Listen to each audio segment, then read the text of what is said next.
Quel est le budget de la République démocratique du Congo pour l'exercice 2022? Est-ce impossible au gouvernement de mobiliser 2 milliards de dollars via la taxe GOPAS? Mesdames et messieurs, vous trouverez des réponses dans cette édition Zoom Eco Live. C'est un plaisir de savoir que vous êtes nombreux à nous suivre, mais avant tout, prenons d'abord les nouvelles en bref. Tout de suite.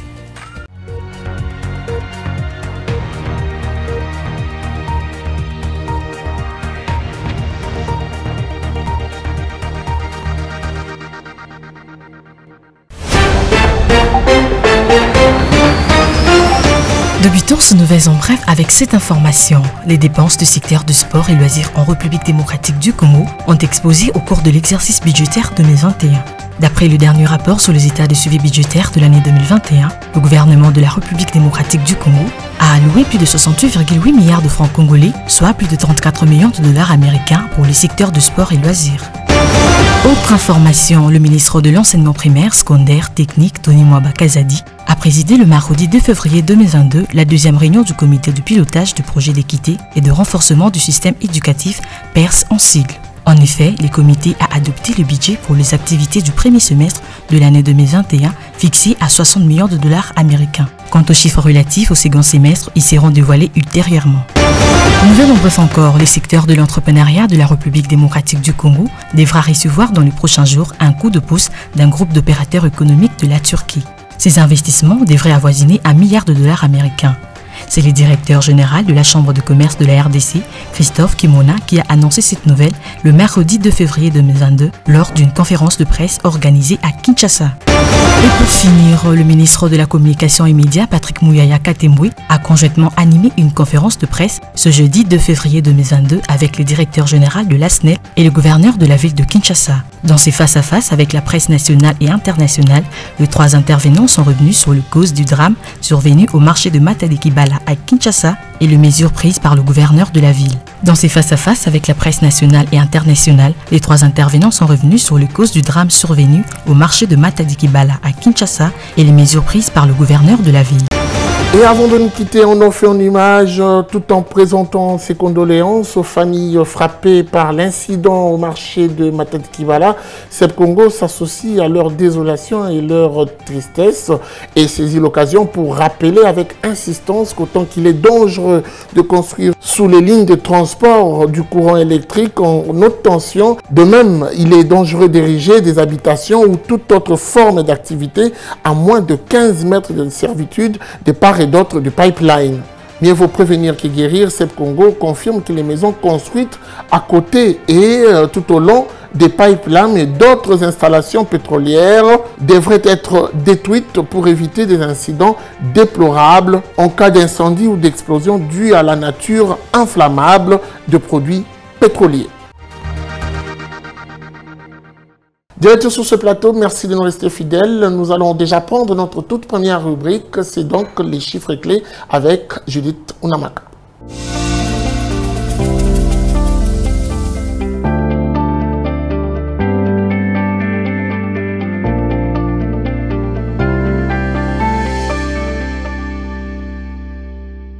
Alors, Judith Unamaka, bienvenue. Merci. Justement, aujourd'hui, vous nous ramenez quand même des précisions sur ce budget de la République démocratique du Congo, l'exercice 2022. Mais avant tout, on va faire avec vous un petit tour pour prélever la température. On parle là de taux de change, le taux officiel, le taux de la Banque centrale du Congo. Qu'est-ce que vous nous donnez comme détail? Voilà, pour ce qui est du marché de change dans la ville-province de Kinshasa, nous allons commencer en premier lieu par l'officiel. Vous remarquerez que $1 se négocie à 2000 francs congolais, un franc CFA se marchande à 3,42 centimes et €1 vaut 2247 francs congolais. Dans l'espace marché parallèle, nous avons pointé aujourd'hui la commune de Makala pour dire au second lieu. Et dans cette partie de la ville-province de Kinshasa, $1 se coopère à 2015 francs congolais, un franc CFA s'altère à 3,48 centimes et €1 vaut 2342 francs congolais. Alors, parlons finalement de ce budget de la République démocratique du Congo pour l'exercice 2022. Je l'ai dit au départ, à combien se chiffre-t-il? Le budget de la RDC est passé de 10 352,3 milliards de francs congolais, soit près de 5 milliards de dollars américains en 2019, à 20 730 630,1 milliards de francs congolais en 2022, soit 9,9 milliards de dollars américains. Ce budget a non seulement doublé, mais également il a enregistré un taux d'accroissement de 103,7% au cours de ces 4 dernières années. Mais la grande question est de savoir comment se présente aussi le budget du pouvoir central, justement pour ce même exercice 2022. Le budget du pouvoir central de l'exercice budgétaire 2022 est présenté en équilibre en recettes et en dépenses à 20 730,1 milliards de francs congolais, soit 9,9 milliards de dollars américains, soit un taux d'accroissement de 41,8% par rapport à la loi de l'exercice 2021 chiffrée à 14 620,5 milliards de francs congolais. Aussi, ces recettes qui sont de l'ordre de 20 730,1 milliards de francs congolais sont constituées des recettes du budget général de 19 070,3 milliards de francs congolais, des recettes des budgets annexes de 409,9 milliards de francs congolais et des recettes des comptes spéciaux de 1249,8 milliards de francs congolais. Alors Judith Tunamaka, on va se quitter avec cette question, quelle est la composition des recettes du budget général? Voilà, pour tout dire, les recettes du budget général comprennent les recettes internes de l'ordre de 13 417,9 milliards de francs congolais et les recettes extérieures projetées à 5 652,4 milliards de francs congolais, représentant respectivement 70,4% et 29,6% du budget général. Merci beaucoup à vous pour ces précisions. Je rappelle que vous étiez à la présentation des chiffres clés. Merci à vous. Voilà, après nous allons poursuivre. Cette fois-ci, nous allons prendre une autre rubrique. C'est tout de suite après ceci. Suivez.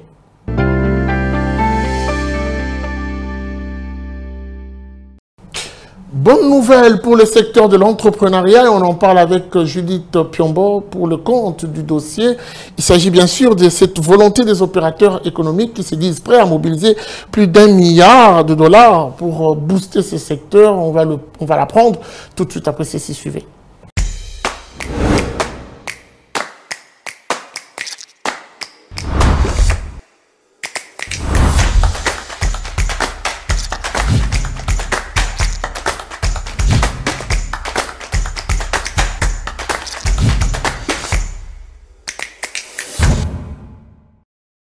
Judith Piombo, bienvenue. Merci. Voilà, avec vous, nous parlons justement de cette bonne nouvelle pour le secteur d'entrepreneuriat en République démocratique du Congo avec l'avènement de ce groupe d'opérateurs économiques turcs qui veulent booster en y apportant une touche nouvelle. Qu'est-ce que l'on peut comprendre de cette bonne volonté ou derrière cette bonne volonté? En effet, il y a une enveloppe de plus ou moins 1 milliard de dollars américains qui devrait être investie dans le secteur de l'entrepreneuriat. Et voilà donc le directeur général de la Chambre de commerce de la République démocratique du Congo l'a annoncé le mercredi dernier lors d'une conférence de presse qui a été organisée dans la capitale de la République démocratique du Congo, à Kinshasa. Justement, on parle de plus d'1 milliard dans le secteur de l'entrepreneuriat, mais à quoi va servir exactement cette enveloppe? Voilà, cette enveloppe a pour objectif principal de booster le secteur de l'entrepreneuriat congolais, mais aussi d'aider les acteurs économiques congolais évoluant dans le monde des affaires en leur donnant des opportunités de tisser donc des relations de coopération avec les entreprises turques. Mais nous devons aussi signaler donc qu'en faisant le pont entre les opérateurs économiques étrangers et ceux de la République démocratique du Congo, la Chambre de commerce aimerait donc ou souhaite emmener les Congolais à collaborer de manière directe avec les sociétés turques, c'est-à-dire sans intermédiaire ni barrière. Peut-on dire que cette coopération qui se définit déjà mieux entre la République démocratique du Congo et la Turquie présage un bon climat des affaires? La directrice générale adjointe de la Chambre de commerce l'a annoncé déjà qu'il y aurait dans un futur très proche un forum d'échange d'expériences avec les entrepreneurs turcs et ça sera en Turquie avec les différents opérateurs économiques congolais avec pour objectif bien sûr de permettre à ces derniers de bénéficier et de palper aussi les opportunités qu'offrent les différentes entreprises turques. Merci beaucoup à vous, Judith Piombo, pour ces précisions. Nous osons croire que les choses iront de mieux en mieux. C'était un plaisir d'être avec vous sur ce plateau. Merci à vous.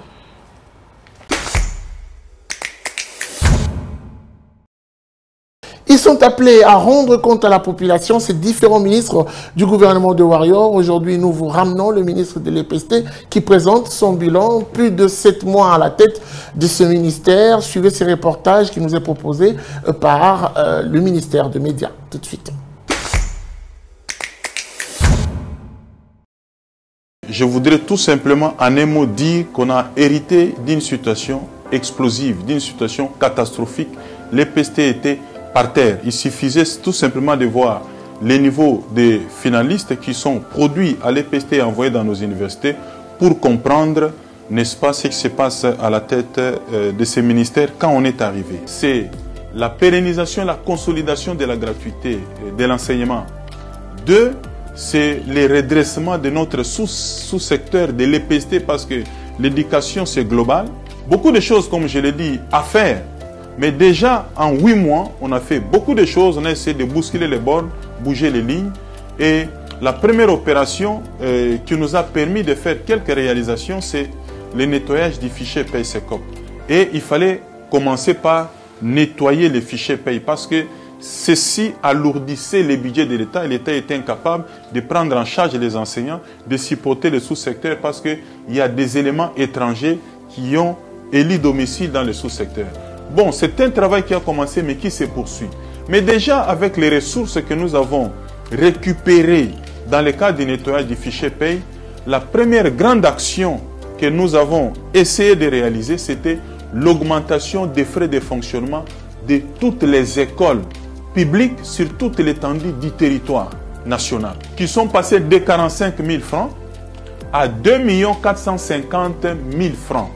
Et ça, c'est pour les écoles qu'on appelle les écoles de prestige, les écoles de référence. Parce que ici, chez nous, les écoles sont réparties en 4 catégories. Les écoles de la première catégorie, c'est en termes de nombre de classes, d'une à 11 classes. Vous avez par exemple, les frais de fonctionnement, c'est 90 000 francs. Ça, c'est une école qui touchait avant 45 000 francs. Mais aujourd'hui, elle peut avoir 90 000 francs. Je suis d'accord, on va me dire encore 90 000 francs, c'est peu. Mais nous venons de quelque part, il y a une évolution. Donc on a accordé le double. Et ça, ce n'est que l'école de la première catégorie. Pour les écoles de la deuxième catégorie, on est passé de 45 000 francs à 400 000 francs. Pour les écoles de la troisième catégorie, on est passé de 45 000 francs à 600 000 francs. Et pour nos écoles de référence, qu'on appelle des écoles de prestige, on est passé de 45 000 francs à 2 450 000 francs congolais. Regardez la réalisation en termes d'augmentation des frais de fonctionnement des écoles. Par rapport au salaire, on a trouvé que l'enseignant, le salaire moyen, c'était au moins 150 000 francs. Mais aujourd'hui, l'enseignant a près de 400 000 francs. Nous avons lancé une grande action. Ici, c'est la mise à la retraite progressive des enseignants. Mes chers frères, mes chères sœurs, ça fait 35 ans que dans ce pays, on n'avait jamais envoyé un enseignant à la retraite. Et ces enseignants, l'âge varie entre 65 et 105 ans. Et pour la première fois avec le gouvernement Sama Lukonde, nous avons amorcé la mise à la retraite progressive des enseignants au niveau de l'EPST. Aujourd'hui, au plus, à la fin de chaque mois, nous mettons à la retraite 1200 enseignants qui vont à la retraite et ils sont remplacés en même temps par les enseignants nouvelle unité. Il y a eu d'autres réalisations, notamment le lancement de la caisse de retraite des enseignants. Le ministère de l'EPST a lancé déjà la campagne Pas d'école sans banc. Aujourd'hui, il y a au moins 2500 bancs qui ont été déjà distribués dans au moins 6 écoles et la campagne continue. Le grand défi que nous avons aujourd'hui à l'EPST, c'est la construction des écoles. Depuis le système de prise en charge des enseignants par les parents, l'État qui n'avait pas assez de moyens pour rémunérer les enseignants n'avait pas aussi de moyens pour construire les écoles. Depuis les années 80, on ne construisait plus les écoles. C'était devenu une affaire des privés qui faisaient maintenant de l'argent. Quelqu'un pouvait prendre sa maison d'habitation et faire une école. C'est maintenant qu'avec la gratuité, nous vivons les effets induits, notamment le surpeuplement des enfants dans les salles de classe. On sait que la gratuité a permis aux ménages d'économiser, mais aussi ce surpeuplement-là doit être géré. Il doit être géré comment? Par la construction de nouvelles salles de classe, parce que partout on ne doit pas construire des écoles. Il y a des lieux où ça nécessite simplement ajouter les salles de classe. Il faut construire les salles de classe, il faut construire maintenant les écoles. Au moment où je vous parle, en dehors des autres projets qui sont pilotés, par exemple, au niveau du ministère des ITPR, il y a les 300 écoles préfabriquées. Mais ici, à l'EPST, nous sommes déjà engagés. Il y a des architectes qui sont disséminés dans 58 provinces éducationnelles pour construire 200 écoles primaires. Et je crois qu'avant la fin de cette année scolaire, on aura déjà au moins 200 écoles, mais dans le cadre du projet de développement de 145 territoires, le gouvernement s'est encore engagé dans un programme opérationnel pour ajouter encore beaucoup d'autres écoles. Une autre grande réalisation, avant, il y a eu une confusion sur les champs d'application de la gratuité. Et nous avons déterminé par un arrêté, nous avons dit, nous devons nous limiter au niveau primaire. Voilà, après elle, nous allons cette fois-ci prendre la chronique qui nous est présentée par Patrick Bomboka. Il nous parle justement de la mobilisation de 2 milliards de dollars américains via la taxe GoPass. Est-ce impossible pour le gouvernement congolais? Des réponses, c'est tout de suite.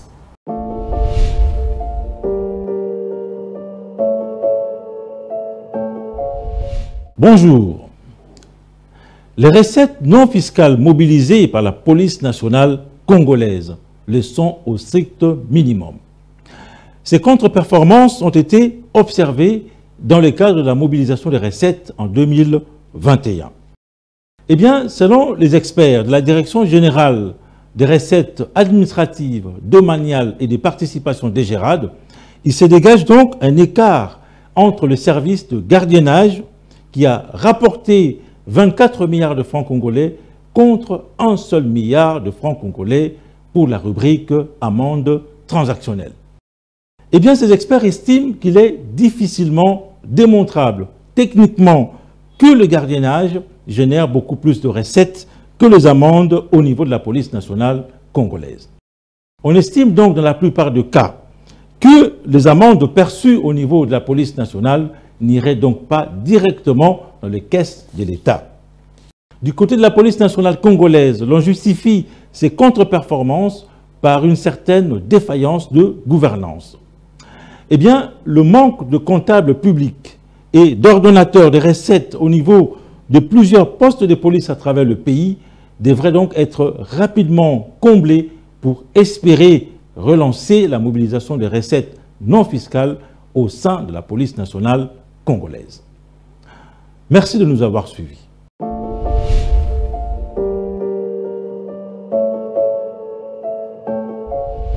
Ça vous arrive d'être sûrement séduit par les articles de seconde main. Aujourd'hui, nous vous ramenons ici au marché Sosimat où nous avons pu prélever pour vous les différents prix des articles de seconde main. Vous n'avez plus besoin de vous déplacer. Zoom Wendy se présente chez vous au salon et c'est tout de suite avec Naomi Kandé. Suivez.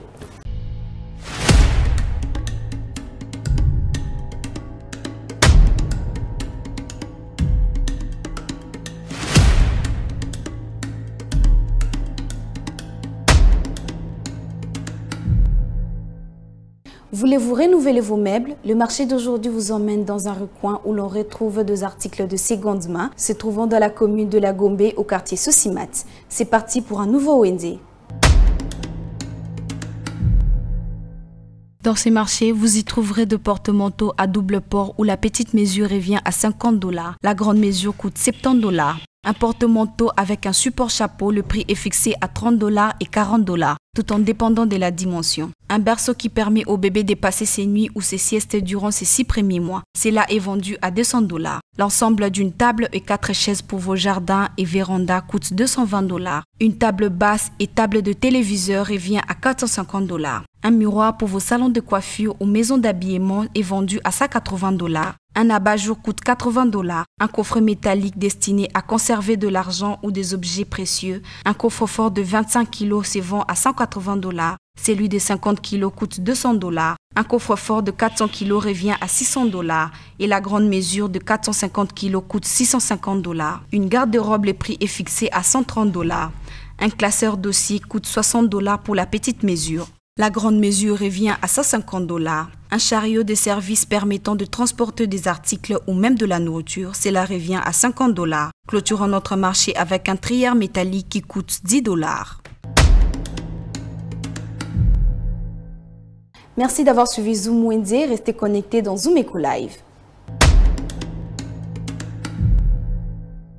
Quels sont les différents rendez-vous de ce vendredi 4 février 2022? La réponse, c'est dans la rubrique Agenda avec Adassa Grace. C'est tout de suite.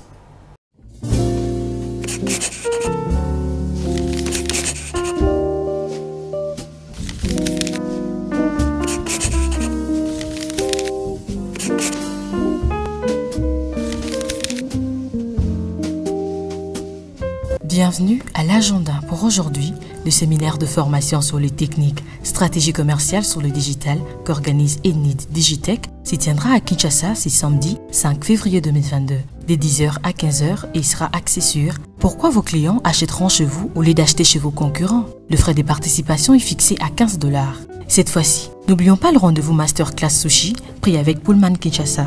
C'est samedi 5 février 2022, dès 14h à 16h et ne sera pas gratuite car le frais de participation est fixé à 50 $ pour les adultes. Et pour finir, signalons que la formation en gestion de projet et MS Project débutera le lundi 7 février pour se clôturer le 19 février prochain, de 10h à 12h pour la première vacation et de 17h à 19h pour la deuxième vacation à Kinshasa. Merci de nous avoir suivis. Au revoir. Vous avez sûrement déjà entendu parler de la prune mambin qu'on appelle Mungengue. Mesdames et messieurs, aujourd'hui, nous vous ramenons une activité autour de ce fruit. Ah bah oui, peut-être que vous ne le saviez pas, il y a de ceux qui s'organisent derrière cette petite activité et qui arrivent même à nouer le deux bouts du mois. Tout de suite, article 15, suivez.